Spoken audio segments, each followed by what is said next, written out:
Hi everyone and welcome back to the channel. In today's video, I'm gonna show you how you can remove your Samsung account from your phone. So let's start our video. First thing you need to do is to go to the settings on your Samsung smartphone.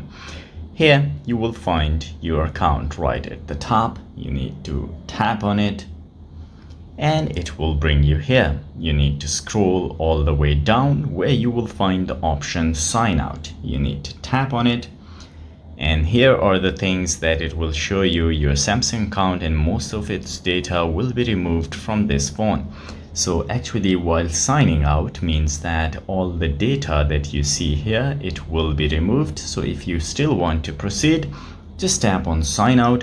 It will ask you to enter your password. Once you enter the password, your account will be removed from your Samsung phone. So guys, if you like this video, don't forget to subscribe. I will see you in the next video. Till then, take care.